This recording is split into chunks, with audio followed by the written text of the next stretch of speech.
لیکن تحریک انصاف اس حوالے سے ہمیشہ سے ہی بدقسمت رہی ہے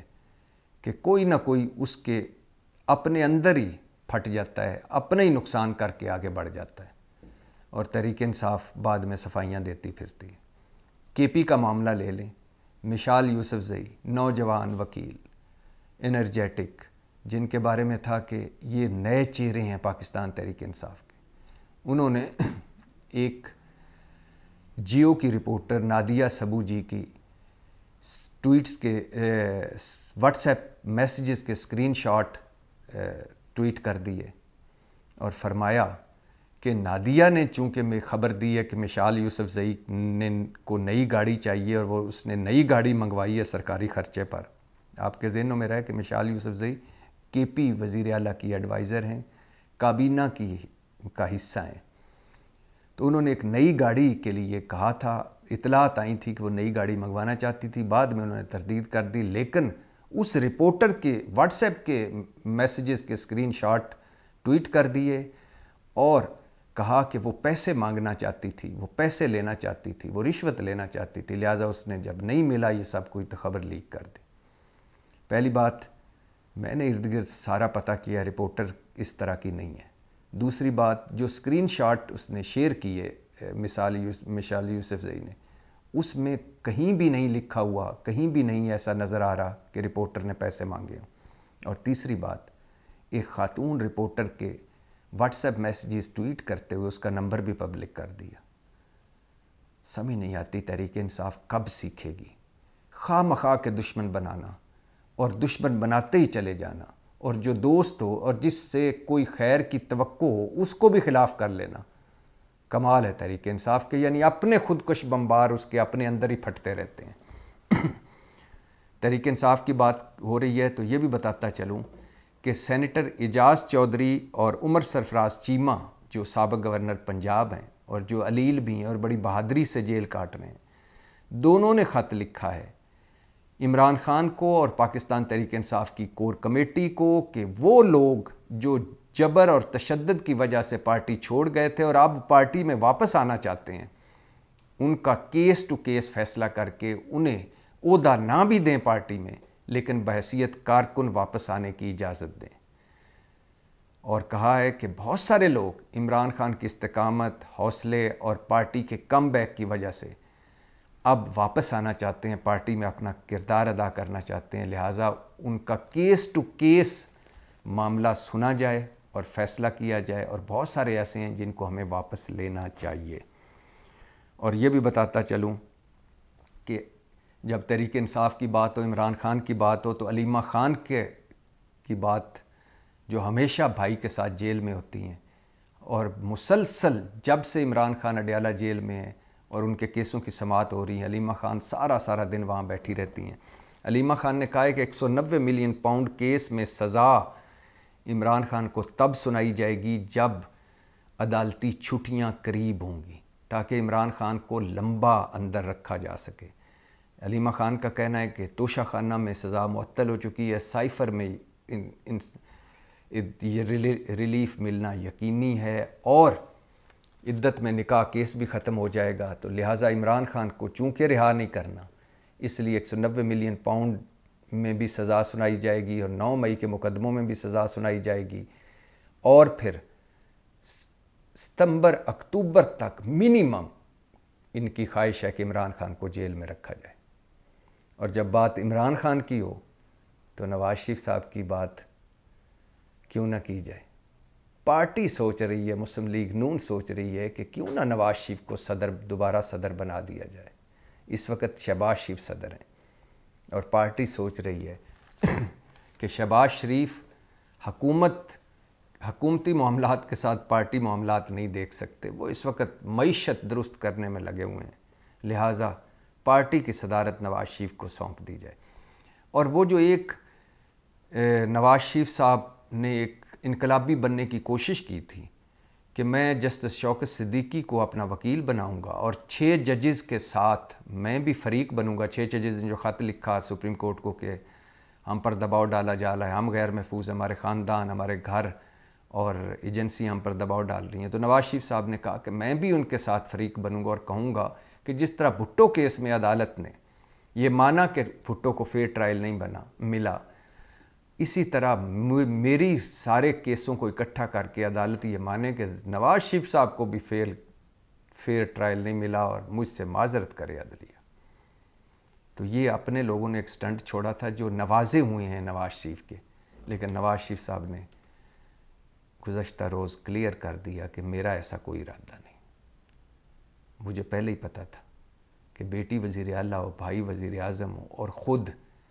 کبھی بھی اصلی انقلابی بندہ نہ ہو تو اس طرح کے اقدامات وہ نہیں کرتا، اور کرے گا تو اتنے پنڈورا باکس کھلیں گے۔ بقول جاوید لطیف کہ جب میں نے کہا کہ میرے حلقے میں گنتی کروائی جائے تو آگے سے جواب ملا کہ پھر نواز شریف کے حلقے میں بھی گنتی نہ کرا لیں، اور جاوید لطیف خاموش ہو گئے۔ یہ خاموشیاں بہت معاملات میں نواز شریف کو خاموش کیے بیٹھی ہیں، کیونکہ بہت کچھ ایسا ہے جو نواز شریف نہیں چاہتے کہ سامنے آئے۔ اور اب بات کر لیتے ہیں انسداد دہشت گردی عدالت کے جج اعجاز آصف کی، جو 9 مئی مقدمات سن رہے تھے پنڈی میں، اور بہت سارے پاکستان تحریک انصاف کے سیاستدان ان کی عدالت میں ان کے مقدمے تھے، اور ان مبینہ طور پر جج صاحب کا ایک کال سامنے آیا ہے کہ شیخ رشید کی ضمانت میرے گلے پڑ گئی ہے، میرے خلاف ہی ریفرنس آ گیا ہے۔ اب جب میرے خلاف ریفرنس آ گیا ہے تو میں 9 مئی کے مقدمے کیسے سن سکتا ہوں؟ جج صاحب نے معذرت کر لی ہے اور کہا ہے کہ کسی اور عدالت میں لے جائیں۔ اسلام آباد ہائی کورٹ کے ججز 6 پہنچے ہوئے ہیں، 6 جج سپریم کورٹ میں کہ ہمیں انصاف دیا جائے، تحفظ دیا جائے۔ انسداد دہشت گردی کا جج کہہ رہا ہے کہ ریفرنس میرے خلاف ہی آ گیا ہے، اب میں اپنا کیس بھگتوں کہ دوسروں کو کیس سنوں۔ بنانا ریپبلک پاکستان ہے بھائی۔ اور آگے سنیے، جنرل فیض حمید سابق D G I S I, Imran Khan دور کے پاورفل ترین شخص، انہیں فیض آباد دھرنے کیس میں انکوائری کمیشن نے 3 رکنی انکوائری کمیشن نے کلین چٹ دی، وہ سرخرو ہوئے۔ اب انہیں ایک اور کیس کا سامنا ہے، اور وہ کیس ہے top city case. Top city ایک ہاؤسنگ سوسائٹی ہے اسلام آباد کے ایئرپورٹ کے قریب، اور 2017 میں اس کے مالک معیز احمد سپریم کورٹ پہنچے کیس لے کر کے۔ 2017 میں رینجر اور آئی ایس آئی نے میرے گھر دفتر پر ریڈ کیا فیض حمید کے کہنے پر، مجھے اور میرے ٹاپ 5 لوگ جو ٹاپ سٹی کی تھے انہیں گرفتار کیا، معلوم مقام پر رکھا، تشدد کیا، ٹارچر کیا، لمبی کہانی سنائی انہوں نے سپریم کورٹ میں۔ فائز عیسیٰ قاضی کی سربراہی میں 3 رکنی بینچ یہ کیس سن رہا تھا، اور کہا کہ میرے پلاٹ مجھ سے ہتھیا لیے گئے، کئی پلاٹ، پیسے لیے گئے، ریکارڈ لے گئی میرے اس ہاؤسنگ سوسائٹی کا۔ مجھ سے ہاؤسنگ سوسائٹی، ایک یہ بھی ہے خبر کہ ہاؤسنگ سوسائٹی پوری مجھ سے لینا چاہتے تھے، اور ایک یہ بھی ہے کہ ایک خاص اماؤنٹ لینا چاہتے تھے۔ میرے گھروں اور دفتروں پر چھاپے مارے گئے، غیر قانونی گرفتاریاں کی گئیں، میرا سسر اسی صدمے میں اس کی جان چلی گئی، میری بیگم بیمار ہوئی، میرے بیٹے 8 سالہ بیٹے کو ہراساں کیا گیا، اور اس کو کہا گیا تمہارا باپ دہشت گرد ہے۔ اور یہ سارا کیس لے کر جب پہنچے Moiz Ahmed Top City housing society والے، تو اس کیس کا فیصلہ کیا فائز عیسیٰ قاضی صاحب نے، اور انہوں نے وزارت دفاع کو کہا کہ جن فیض حمید یہ معاملہ ہمارے سامنے آیا ہے، فیض حمید کے خلاف انکوائری شروع کی جائے، انکوائری کر کے پتہ چلایا جائے کہ یہ سچ ہے یا جھوٹ ہے۔ اب وزارت دفاع نے ایک اعلیٰ سطحی وزارت دفاع نے فوج کو کہا، اور فوج نے ایک اعلیٰ سطحی کمیٹی قائم کر دی ہے جو یہ سب کچھ چھان بین کرے گی۔ اور اس کیس میں مبینہ طور پر اگر انکوائری ہوتی ہے تو اگر یہ انکوائری صحیح ثابت ہوتی ہے تو یہ فراڈ کیس بھی ہے، 2 نمبری کیس بھی ہے، بلیک میلنگ کیس بھی ہے، اور عہدے کا ناجائز استعمال بھی، اور اس میں سنا جا رہا ہے مبینہ طور پر فیض حمید کا نام بھی آ سکتا ہے، ثاقب نثار کا نام بھی آ سکتا ہے، ثاقب نثار سابق چیف جسٹس کے بیٹے اور داماد کا نام بھی آ سکتا ہے، شہزاد اکبر کا نام بھی آ سکتا ہے۔ اور اس حوالے سے وزارت دفاع اور فوج بڑی سینسٹیو ہے، سنا جا رہا ہے اس کیس میں کہ ادارے کا نام کہیں ادارے کا نام تو نہیں بدنام ہوا، کہیں ادارے کے نام سے یا ادارے کے دباؤ پر بلیک میلنگ تو نہیں کی گئی۔ لہٰذا فیض حمید کو ایک اور امتحان کا سامنا ہے، ایک اور پلسرات کا سامنا ہے، ایک اور انکوائری کا سامنا ہے، اور یہ انکوائری، یہ پلسرات، یہ امتحان زیادہ کٹھن ہے فیض آباد دھرنا کیس سے۔ دیکھتے ہیں فیض حمید اس میں کیا اپنے حق میں ثبوت لاتے ہیں اور کیسے یہ ثابت کرتے ہیں کہ جو کچھ ٹاپ سٹی ہاؤسنگ سوسائٹی والا کہہ رہا ہے وہ غلط ہے۔ اور یہ بھی بتاتا چلوں اب آخر پہ، مفتاح اسماعیل جیسے شخص کا یہ کہنا کہ پہلی دفعہ خوف محسوس ہو رہا ہے، ملک کا مستقبل داؤ پر لگا دیا گیا ہے، خطرناک بات ہے، کیونکہ مفتاح ان لوگوں میں ہیں جو معیشت کو سمجھتے ہیں، جن کو اصل حقیقت کا پتہ ہے، اور جس ملک میں قرضوں کے سود کی ادائیگی کے لیے قرض لینا پڑ رہا ہو، وہاں واقعی سوچنے والی بات ہے، وہاں واقعی تشویش والی بات ہے، وہاں واقعی خطرے والی بات ہے۔ اور جب خطرے کی بات، تو ایک یہ بھی سنتے جائیے، معذرت چاہتا ہوں بات لمبی ہو گئی ہے، لیکن یہ بھی بڑا دلچسپ موضوع ہے کہ ٹویٹر اور ایکس، جو سابقہ ٹویٹر اور موجودہ ایکس، جو حکومت نے بند کیا ہوا ہے، پہلے تو مانتے ہی نہیں تھے کہ ہم نے بند کیا، پھر مانا کہ ہاں ہم نے پابندی لگائی، اور پھر اسلام آباد ہائی کورٹ میں جب وزارت داخلہ حکومت پاکستان نے رپورٹ پیش کی تو جج صاحب چیف جسٹس عامر فاروق اس پر برہم ہوئے کہ یہ کیسی رپورٹ پیش کر دی، اس سے اچھی رپورٹ تو میرا سیکٹری بنا لیتا ہے۔ رپورٹ وہ پیش کی جس کی بنیاد پر ٹویٹر یا ایکس بند کیا گیا۔ تو کہا، جج صاحب نے یہ بھی کہا کہ کیا سرائیوں پر مفروضوں پر ٹویٹر بند کر دی ہے۔ اب وزارت داخلہ حکومت پاکستان اسلام آباد ہائی کورٹ کو پہنچی ہے، سیکٹری داخلہ خرم آغا نے ایک درخواست جمع کرائی ہے کہ حضور جج صاحب، جو ٹویٹر کھولنے والی یا ٹویٹر کی بندش کے خلاف یا ایکس کی بندش کے خلاف جو درخواست آپ کے پاس آئی ہے اسے خارج کیا جائے۔ کیوں؟ اس لیے کہ ٹویٹر، سابقہ ٹویٹر اور موجودہ ایکس جو ہے، یہ شر پسند عناصر استعمال کر رہے تھے،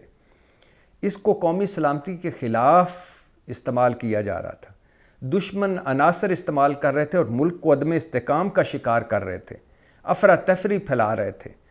اور غلط معلومات اور پروپیگنڈا عام کیا جا رہا تھا۔ امن و امان خطرے میں، نیشنل سیکیورٹی خطرے میں، خفیہ ایجنسیوں کی سفارش پر ہم نے ایکس یا ٹویٹر بند کیا، لہٰذا آپ اس کو بند ہی رہنے دیں۔ پہلی بات، 76 سال کے بعد بھی اگر ہماری نیشنل سیکیورٹی، امن و امان، ملکی سلامتی ٹویٹر یا ایکس یا سوشل میڈیا کے کسی ایک پلیٹ فارم کی وجہ سے خطرے میں ہے تو اللہ ہی حافظ ہے۔ دوسری بات کہ کیسا مضحکہ خیز اور بنانا ریپبلک قسم کا ملک ہے کہ وزیر اعظم بھی ٹویٹر استعمال کر رہے ہیں، صدر بھی کر رہے ہیں، سارے ادارے بھی ٹویٹر یا ایکس جو آج کا ایکس ہے کل کا ٹویٹر استعمال کر رہے ہیں، سارے وزیر بھی کر رہے ہیں اور وی پی این لگا کے کر رہے ہیں، کیونکہ پاکستان میں بند ہے تو وی پی این آن کریں تو ٹویٹر آن ہو جاتا ہے۔ تو خود کر رہے ہیں، یا تو خود بھی لا تعلقی کا اعلان کریں، وزیر اعظم لا تعلقی کا اعلان کریں کہ یہ ملکی سلامتی کے خلاف ایک پلیٹ فارم ہے۔ جب خود کر رہے ہیں اور اہمیت بھی ہے تو پھر کیوں نہ ان لوگوں کے، اگر ایسا تھا بھی تو ان لوگوں کے ایکس یا ٹویٹر اکاؤنٹس بند کیے جاتے جن لوگوں سے ملکی سلامتی کو کوئی خطرہ تھا۔ ہمارا مزاج یہ ہے کہ پہلے تو آنکھیں بند رکھنی ہیں اور جب سمجھیں کہ یہ معاملہ ہمارے سے ہینڈل نہیں ہو رہا پابندی لگا دو۔ تو ہماری حکومت پہنچی ہے